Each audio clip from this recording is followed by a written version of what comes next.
Convidamos o professor doutor Fábio Razin, professor do curso de Engenharia de Pesca e da pós-graduação em Recursos Pesqueiros e Aquicultura da Universidade Federal Rural de Pernambuco e da pós-graduação em Oceanografia da Universidade Federal de Pernambuco. Seja bem-vindo.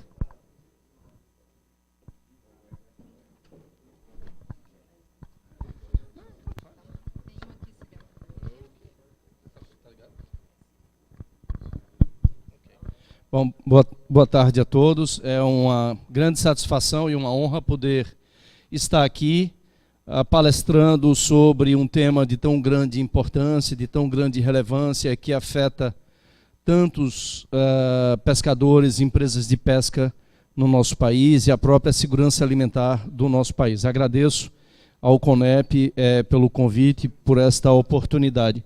O tema da minha palestra será o enquadramento jurídico e o sistema de governança da gestão pesqueira internacional, iniciando-se pelo enquadramento jurídico, o documento mais fundamental do sistema jurídico internacional é a Convenção das Nações Unidas sobre o Direito do Mar, vulgarmente conhecida no Brasil como CONVEMAR, que é considerada a própria Constituição Internacional do Mar. Em vigor desde novembro de 1994, a CONVEMAR possui uma seção específica sobre a gestão dos recursos vivos do mar, na qual, por exemplo, nós encontramos o artigo 61, que estabelece a obrigatoriedade de que os estados costeiros determinem a captura máxima permitida dos recursos vivos na sua zona econômica exclusiva, sob risco de, ao não fazê-lo, ser obrigado a ceder a outros países os montantes de que não é capaz de capturar, como consta no artigo 62. Em razão, especificamente desses dois artigos da CONVEMAR, foi criado e se desenvolveu o maior programa de ciências do mar jamais realizado no país, que foi o programa Revisé, desenvolvido entre, não é 1985, está errado, é 1995 a 2005.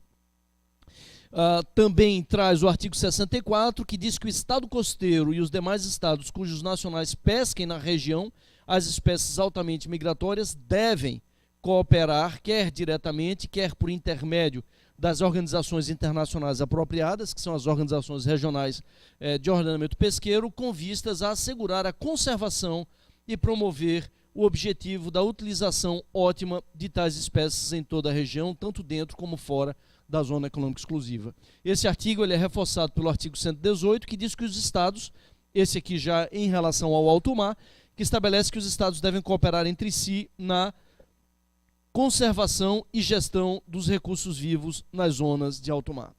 A partir desses dois artigos, fica bastante claro que todos os países que pescam espécies transzonais e altamente migratórias em áreas além da jurisdição nacional estão obrigados a cooperar na gestão e na conservação desses estoques pesqueiros. Ou seja, o Brasil cooperar, por exemplo, como nós vamos ver com a ICCAT, não é uma opção. Eu quero ou não quero, não. O país é membro signatário da CONVEMAR, que também ratificou, portanto, o país está obrigado pelo direito internacional a fazer cumprir internamente todas as normas, todas as medidas de ordenamento e conservação adotadas pela comissão. O país pode até decidir que não será mais membro da ICCAT, dizer eu não quero mais pagar minha contribuição anual, não vou mais ser membro da ICCAT. Ele pode fazer isso, e isso está em consonância, em conformidade com o direito internacional. Entretanto, isso não o eximiria de fazer cumprir internamente as decisões tomadas pela comissão. A única diferença é que, dessa forma, ele perderia a oportunidade de participar do processo deliberativo e decisório dessas recomendações. Mas não eximiria-se da responsabilidade, da obrigação de fazer cumprir o que quer que a comissão venha decidir. Em consequência da CONVEMAR, surgiu também como resultado da Rio 92 o Acordo de Nova York, que tem um nome bastante comprido, mas que basicamente contempla a implementação da CONVEMAR para as espécies transzonais e altamente migratórias, introduzindo de uma maneira mais explícita alguns aspectos relevantes. Em vigor, ela foi negociada em 1995, mas em vigor desde dezembro de 2001, já foi ratificada por cerca de 80 países e estabelece de maneira bastante explícita e detalhada um enfoque precautório e um enfoque ecossistêmico. O enfoque precautório, por exemplo, diz que a ausência de dados não deve, em nenhuma hipótese, servir de justificativa para se ampliar a explotação dos recursos pesqueiros. Pelo contrário, quanto menos dados disponíveis, menor deverá ser o nível de explotação dos recursos. Já o enfoque ecossistêmico estabelece, por outro lado, que a gestão pesqueira não se deve realizar com foco exclusivamente nas espécies-alvo, ou seja, a ICCAT, de acordo com o Acordo de Nova York, tem a obrigação de ordenar não apenas as espécies de atum e do espadarte e outras espécies que são alvo das capturas realizadas na região sob seu mandato, mas a ICCAT também tem a obrigação pelo direito internacional, de acordo com o Acordo de Nova York, para ordenar as capturas incidentais de todas as outras espécies, incluindo, por exemplo, os tubarões, as aves marinhas, as tartarugas marinhas e os mamíferos aquáticos, que de alguma forma possam ser afetados direta ou indiretamente pela atividade da pesca do atum.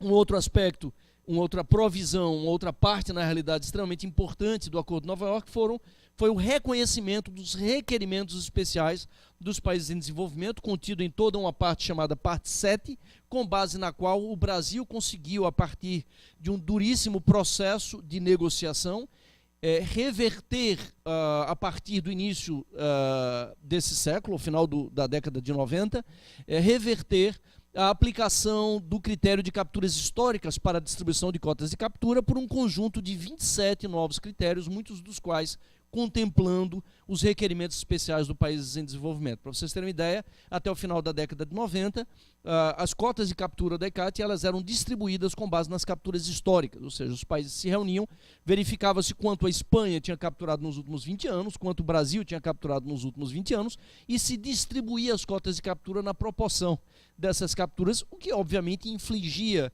frontalmente o direito do mar, já que impedia ou restringia o direito dos países em desenvolvimento de desenvolverem também a sua pesca oceânica. Na esteira do Acordo de Nova York, também no ano de 95, foi aprovado o Código de Conduta da FAO para uma pesca responsável, apesar de ser o que a gente chama de soft law, ele não é obrigatório, como é a CONVEMAR e como é o Acordo de Nova York. Ele estabelece as bases para a gestão pesqueira internacional e tem a reboque do mesmo uma série de outros documentos que balizam esse processo de gestão, a exemplo dos planos internacionais de ação para o combate à pesca ilegal, para a gestão da capacidade pesqueira, para a redução da captura incidental de aves marinhas na pesca de espinhel e para o ordenamento da pesca de tubarões e raias. O Acordo de Nova York ele é muito claro na obrigação que os países possuem de participar das organizações regionais de ordenamento pesqueiro. Os estados costeiros e os demais estados que pescam no alto mar cooperarão em conformidade com a Convenção em relação às populações de peixes transzonais e altamente migratórias, diretamente ou através de organizações regionais de ordenamento pesqueiro. Nos casos em que a organização tenha competência para estabelecer medidas de conservação e ordenamento relativas a determinadas populações de peixes transzonais e altamente migratórios, os estados que pescam essas populações no alto mar e os estados costeiros correspondentes cumprirão com a sua obrigação de cooperar, fazendo-se membros de tal organização ou comprometendo-se a aplicar as medidas de ordenamento e conservação por ela estabelecidas. Como eu disse, portanto, ser membro da ICCAT e da CAMELAR não é uma opção brasileira, mas uma obrigação que o país possui perante o direito internacional. Da mesma forma, o país também está obrigado a gerar dados científicos, técnicos e estatísticos relativos à pesca dessas populações e a compartilhar esses dados com as respectivas organizações regionais de ordenamento pesqueiro. E de acordo com a parte 13 da Convenção, os estados também se obrigam a cooperar diretamente ou através das organizações regionais para fortalecer a capacidade de investigação científica em matéria de pesca e fomentar a pesquisa voltada para a conservação e ordenamento dessas populações. Portanto, o desenvolvimento de pesquisa científica sobre as espécies altamente migratórias também não é uma opção, mas uma obrigação que o Estado brasileiro tem perante o direito internacional. A Convenção da ICCAT também é inequívoca em relação a essas obrigações. Ela estabelece no seu artigo 9º que as partes contratantes concordam a tomar todas as medidas necessárias para assegurar a implementação dessa convenção, e cada parte contratante deve estar obrigado a transmitir para a comissão, inicialmente era bienalmente, hoje é anualmente, ou seja, em qualquer outro tempo assim definido, um relatório com todas as ações adotadas pelo país para fazer cumprir as normas da ICCAT, e eles concordam, esses países se obrigam a fornecer, mediante a solicitação da comissão, qualquer dado estatístico, biológico ou científico disponível sobre as espécies que explota para cumprimento dos termos dessa convenção. Quando, isso é um detalhe importante, quando as suas agências oficiais não são capazes de obter e fornecer essa informação, o país está obrigado a permitir que a comissão, através da parte contratante, obtenha, numa base voluntária, diretamente junto às empresas de pesca e aos pescadores essas informações. Essa uma provisão pouco reconhecida nos termos da convenção, mas, em princípio, a ICCAT poderia, em razão da inoperância e da incapacidade que o governo brasileiro tem demonstrado para fornecer esses dados, solicitar diretamente às empresas e aos pescadores brasileiros. O que, obviamente, seria interpretado, é algo bastante complexo, porque poderia ser interpretado como uma afronta à soberania nacional. As partes contratantes se comprometem a colaborar umas com as outras, com vista a adotar as medidas efetivas para assegurar a aplicação das provisões dessa convenção e assim por diante. Então, a própria convenção da ICCAT estabelece a obrigatoriedade do Brasil aportar os dados estatísticos de captura e esforço e os dados científicos acerca da biologia das principais espécies capturadas. Esse sistema, esse enquadramento jurídico internacional, ele está fundamentado no sistema internacional de governança, que começa com a Assembleia Geral das Nações Unidas, que anualmente se reúne e aprova as resoluções sobre pesca sustentável. A partir dessas resoluções, aprovadas pelas próprias Nações Unidas, o Comitê de Pesca da FAO incorpora essas recomendações e atua de forma legislativa, estabelecendo, a exemplo do acordo da FAO para medidas de Estado-porto para combater a pesca ilegal, ou acordo da FAO sobre pesca artesanal e pesca de pequena escala, que foram documentos negociados no âmbito do Comitê de Pesca e que surgiram inicialmente a partir de demandas apresentadas pela própria Organização das Nações Unidas. Desde 1965, quando foi criado, o Comitê de Pesca da FAO e tem sido desde então o principal fórum global intergovernamental, onde os principais problemas da pesca e da aquicultura em todo o mundo têm sido examinados e discutidos pela comunidade internacional. Abaixo do Comitê de Pesca, então, viriam as diversas organizações regionais de ordenamento pesqueiro. Hoje nós temos mais de 50, na realidade, 5 das quais dedicadas exclusivamente à pesca dos atuns e afins, que é a ICCAT, a IATTC no Pacífico Leste, a WCPFC no Pacífico Ocidental, IOTC no Oceano Índico e CCSBT no Oceano Antártico. Lembrando, nesse sentido, que o Brasil não é membro da CCSBT, embora embarcações brasileiras eventualmente realizem capturas do atum azul, o que implicaria também a necessidade do Brasil se associar a essa comissão. Atualmente o Brasil só é membro da ICCAT e da CAMELAR. Aqui nós temos uma breve distribuição dessas organizações, com um detalhe importante: hoje o Atlântico Ocidental, essa área que envolve as costas do Brasil, Uruguai e Argentina, é uma das últimas áreas em todo o mundo onde não existe uma organização regional de ordenamento pesqueiro para promover a gestão dos recursos compartilhados nessa região. Isso significa dizer que o Brasil, Uruguai e Argentina, uma vez que compartilham mais de 50 recursos, estão também, nesse sentido, descumprindo flagrantemente o direito internacional, no intuito de suprir essa lacuna, porque, obviamente, no vácuo sempre surge alguém para ocupar o espaço que foi deixado pelos outros. A União Europeia propôs recentemente, o Brasil foi consultado há coisa de alguns poucos meses, para estender o mandato da CIAFO, que é a Southeast Atlantic Fisheries Organization, até o limite da zona econômica exclusiva do Brasil, Argentina e Uruguai. Ou seja, o Brasil, Argentina e Uruguai se veem agora na situação vexatória de serem obrigados a integrar, possivelmente, isso obviamente ainda não está definido, uma organização regional de ordenamento pesqueiro de cuja arquitetura ele não participou porque não atuou de forma eficiente junto ao Uruguai e à Argentina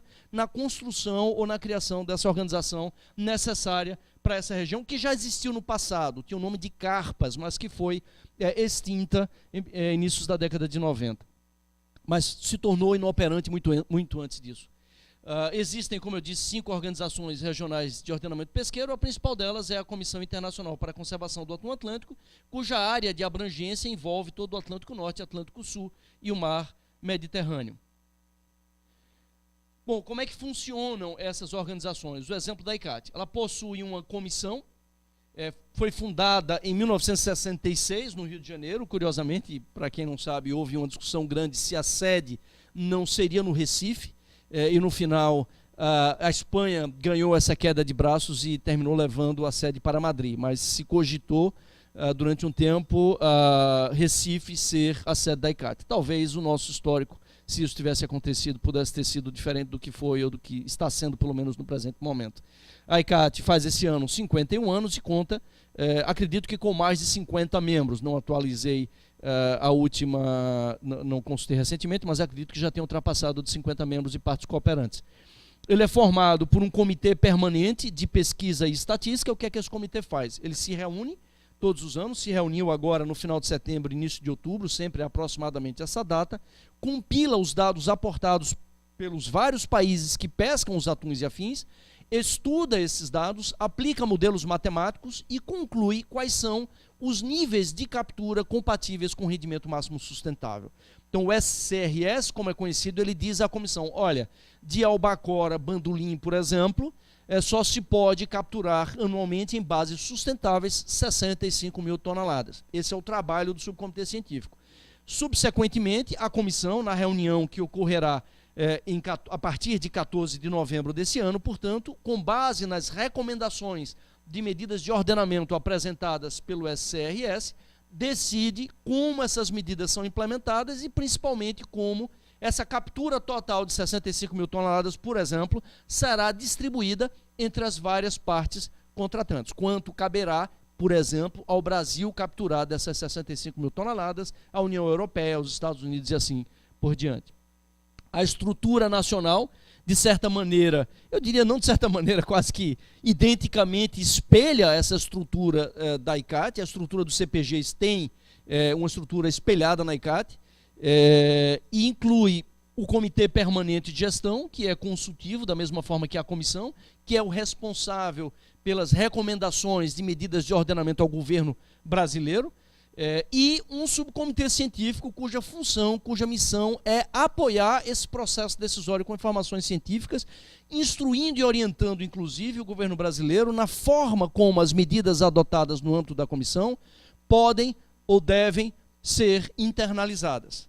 Infelizmente, há alguns meses atrás, o subcomitê científico, que é formado por pesquisadores do Brasil inteiro comprometidos com a pesquisa científica de atuns e afins, esse subcomitê apresentou a sua renúncia coletiva e o fez por acreditar que não poderia continuar sendo cúmplice do descaso, da forma irresponsável, infelizmente, com que o governo brasileiro vinha, até então, conduzindo o processo interno de gestão da pesca de atuns e afins, não aportando os dados necessários à ICCAT já há mais de 3 anos.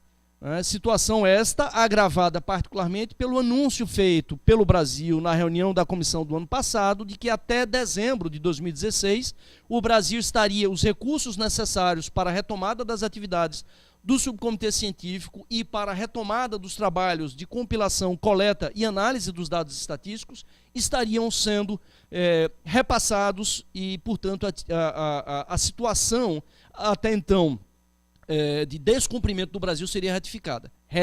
Apesar desse anúncio, até o momento presente, pelo menos, infelizmente não foi isso que aconteceu, e o subcomitê científico, portanto, decidiu que, do ponto de vista ético, não acreditava que houvesse mais espaço, achava, essa foi a opinião do subcomitê científico, unânime, é importante que se diga, todos os pesquisadores envolvidos consideraram que não poderiam mais participar de um processo que não estava contando com o necessário compromisso do governo brasileiro para fazer cumprir as suas obrigações perante a comissão. Isso se traduzia de várias maneiras. A mais simples de se compreender é, por exemplo, um pesquisador nacional ir para uma reunião científica da ICAT e não ter absolutamente nenhum dado, nenhuma informação para apresentar. Ou seja, não cabe, é totalmente descabido uma participação em uma reunião científica se você não tem nenhuma informação do país para aportar. Então, essa situação desconfortável forçou essa medida extrema do subcomitê científico, obviamente, não com o intuito de irresponsavelmente abandonar o barco, mas no intuito de gerar a necessária pressão para que o governo brasileiro retifique essa situação e volte a cumprir com as suas obrigações perante a comissão no que tange a geração de dados estatísticos e geração de dados científicos. A situação atual dos principais estoques administrados pela ICAT se encontra, de uma maneira geral, bastante positiva, com algumas exceções. Nós temos aqui a albacora laje, por exemplo, que está com a sua biomassa um pouco abaixo do nível ideal para assegurar o rendimento máximo sustentável, mas, em contrapartida, a mortalidade por pesca está mais de 20% também abaixo, o que significa que esse estoque provavelmente está no caminho da sua recuperação. A situação do albacora bandolim, que estava pouco mais de 30% abaixo do nível ideal e com esforço de pesca cerca de 30% acima do ideal, foi alvo do processo de gestão durante a reunião em que esses resultados foram apresentados, e novas medidas de ordenamento, como nós vamos ver, foram então aprovadas para esse estoque, incluindo uma redução da captura máxima permitida de 85 mil toneladas para 65 mil toneladas. Se nós considerarmos que o objetivo da gestão da ICAT, estabelecido pela sua própria convenção, é manter os estoques no nível compatível com o rendimento máximo sustentável, é fácil concluir que esses dados mostram uma gestão bastante eficiente, uma vez que esses estoques tenderão a oscilar ao longo desse rendimento máximo sustentável e que, portanto, grosso modo, a qualquer tempo, seria de se esperar que metade dos estoques estivessem com a biomassa acima do RMS e a metade dos estoques estivesse com a biomassa abaixo do RMS. Entretanto, nessa reunião também de novembro, a ICAT deverá finalizar o processo de negociação de revisão da sua convenção, a qual, a partir de uma forte gestão da delegação brasileira, se incluirá a necessidade de se manter os estoques não apenas no nível compatível com a RMS, mas também acima desse nível, de tal forma que essa oscilação possa ocorrer sem que em nenhum momento esse estoque possa estar sobrepescado, como infelizmente é a situação atual. Como é que isso funciona? Um exemplo da albacora bandolim no estoque na avaliação realizada em 2010. As séries de captura por unidade de esforço de vários países são compiladas, rodam-se vários modelos e se conclui, por exemplo, essa foi a conclusão em 2010, que as capturas estavam em 76 mil toneladas, o rendimento máximo sustentável era de 92 mil toneladas, a biomassa estava acima da biomassa necessária para o rendimento máximo sustentável e o esforço de pesca estava abaixo do esforço compatível com o rendimento máximo sustentável, que significava que a albacora bandolim o estoque da albacora bandolim estava em boas condições. Nesses termos, manteve-se a captura máxima permitida em 85 mil toneladas. Na sequência, já em 2015, foi realizada uma nova avaliação em que percebeu-se que a condição do estoque havia se deteriorado, ele estava pouco mais de 30%, como já mencionado, abaixo do nível compatível com o rendimento máximo sustentável e estava com a mortalidade por pesca cerca de 30% acima do nível recomendado. Como consequência, a comissão adotou uma redução da captura máxima permitida de 85 mil para 65 mil toneladas, junto com uma redução da captura de juvenis e uma série de novas medidas de regulamentação da pesca em atratores flutuantes. Ou seja, com base no resultado da avaliação realizada pelo subcomitê científico, a ICAT, a comissão, tomou as medidas de ordenamento necessárias para assegurar a sustentabilidade desses estoques. O artigo 5º dessa recomendação estabelece, entretanto, que todas as partes contratantes têm a obrigação de informar trimestralmente as suas capturas de albacora bandolim para que possam continuar pescando a espécie. Isso evidentemente, não vem acontecendo, porque o governo brasileiro não tem repassado esses dados à ICAT, como, ademais, não tem repassado nenhum dos dados de captura da frota em atuação no país. Então, uma possível consequência, unicamente a partir dessa recomendação do albacora-bandolim, é o país ser proibido de pescar o albacora-bandolim em razão de não ter aportado os dados cuja obrigação ele tinha de aportar. É importante destacar também que a ICAT está mudando o seu sistema de ordenamento pesqueiro, ela está adotando o que nós chamamos de regras de controle de captura, no sentido de despolitizar o processo de definição da captura máxima permitida. Então, a captura máxima permitida passará a ser definida através de critérios e de pontos de referência de forma quase automática. Então, a discussão e a negociação política passará a ser unicamente em relação a como essas cotas serão distribuídas entre os países e não mais em relação ao montante total que pode ser capturado todos os anos. A situação atual coloca o Brasil na condição de sofrer sanções a partir da ICAT, que tem uma recomendação de 2013 específica sobre sanções comerciais, que estabelece que os países que falhem na sua obrigação, de acordo com a convenção da ICAT, de aplicar as medidas de conservação e ordenamento, em particular de tomar as medidas para exercer o controle efetivo das suas embarcações e de aportar os dados de captura, está sujeito à adoção de medidas não discriminatórias de restrição de exportações.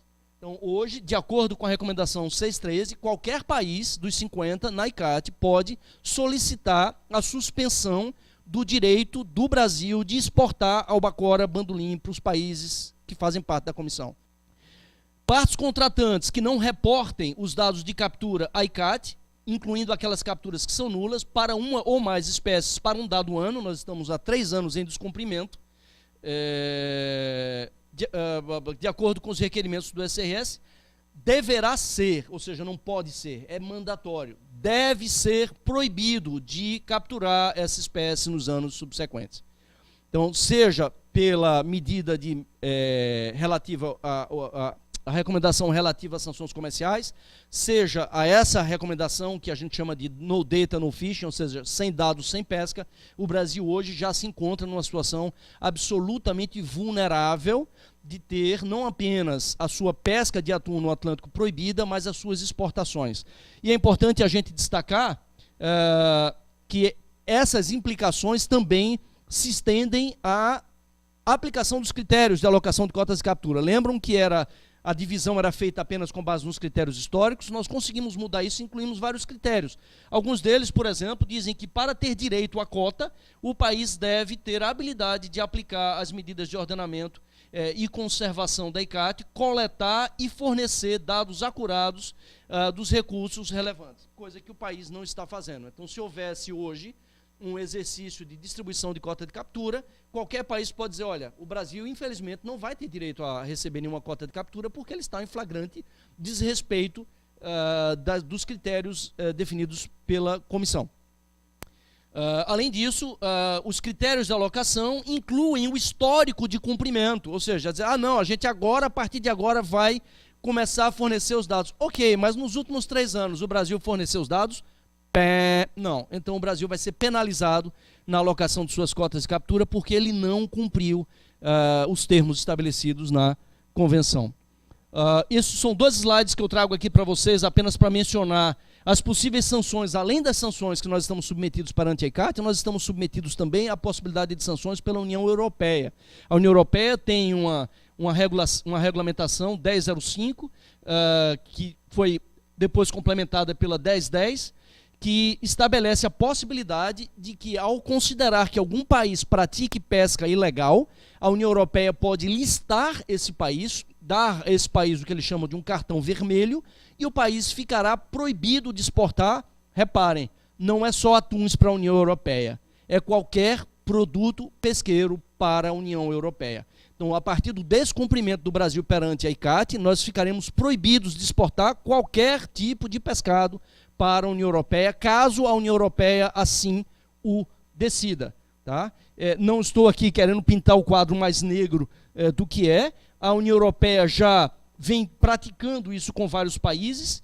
Tá? Por exemplo, entre as causas para incluir um país na lista de países EU está, por exemplo, não ter uma licença de pesca válida. A gente sabe que vários barcos que hoje estão envolvidos na pesca de atum não possuem a licença.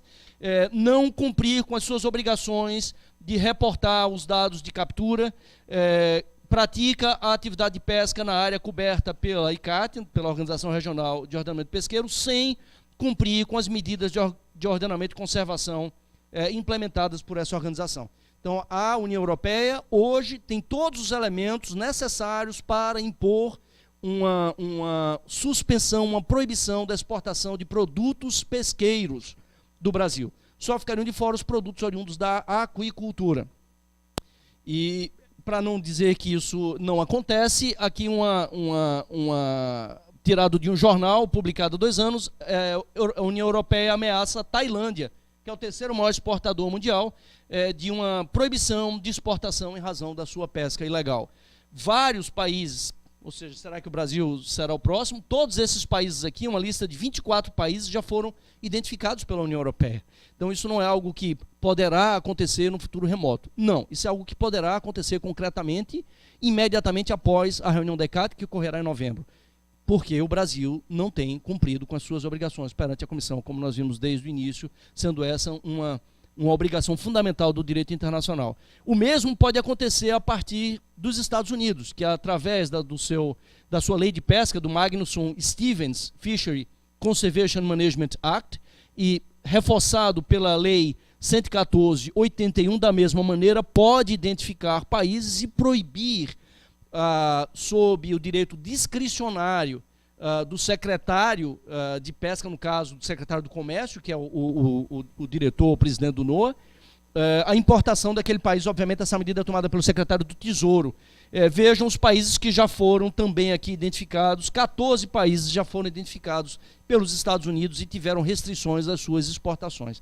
Então, mais uma vez, não estou aqui pintando um quadro mais grave do que ele seja. Essa é a realidade. Infelizmente, acredito que muitos ainda não tomaram consciência da situação em que o país se encontra. Um exemplo que eu trago aqui que é a nova fronteira, certamente, da pesca de atuns no Brasil, a pesca artesanal no Nordeste, realizada na boia pirata e cardumes associados. Essa pesca, a gente tem informações de que ela hoje possivelmente envolva, não sabemos ao certo, mas é uma estimativa grosseira, cerca de 10 mil toneladas entre Ceará e Rio Grande do Norte, mais de uma centena, quase 2 centenas de barcos, além de toda a frota de Itaipava, que também envolve aí algumas centenas de barcos, cujas capturas não estão sendo reportadas à ICCAT já há vários anos. Portanto, não somente essa atividade de pesca, como, ademais, todas as atividades de pesca de atum realizadas pelo país hoje, podem ser consideradas como pesca ilegal e assim caracterizadas. Essa é a situação que nós nos encontramos. Tá? Estamos literalmente brincando com fogo e, infelizmente, a gente só costuma fechar a porta, né, depois que o ladrão entra, e nesse caso, infelizmente, como na maioria das vezes, será certamente tarde demais. A próxima reunião da ICCAT, a 25ª, ocorrerá no período de 14 a 22 de novembro de 2017. Eu fui convidado pelo governo brasileiro a participar. Aliás, conversei há poucas horas atrás com o embaixador Marcondes, da Divisão do Mar Antártica e Espaço, que reforçou esse convite, e eu respondi a ele o que havia respondido via e-mail, no sentido de que, para manter coerência com a decisão tomada pelo subcomitê científico, eu não me sinto absolutamente confortável de participar dessa reunião se o governo brasileiro não tiver, até a data do seu início, medidas concretas para apresentar à comissão. Não há mais nenhum espaço para nós comparecermos à reunião da comissão, mais uma vez, com promessas vazias que não se cumprem, como aconteceu no ano passado. E eu, certamente, que também tenho a minha credibilidade construída ao longo de 20 anos de trabalho na ICCAT, não estou disposto a comprometer essa credibilidade pela falta da credibilidade do governo brasileiro. Então, estou disposto e acho que nós teremos uma batalha duríssima pela frente.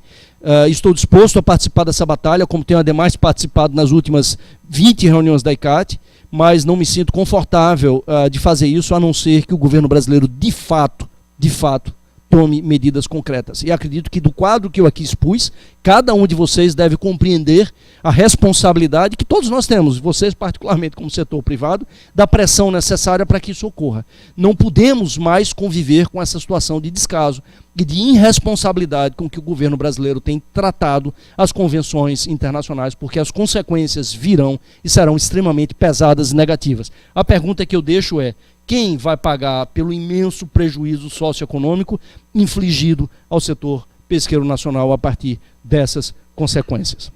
Muito obrigado.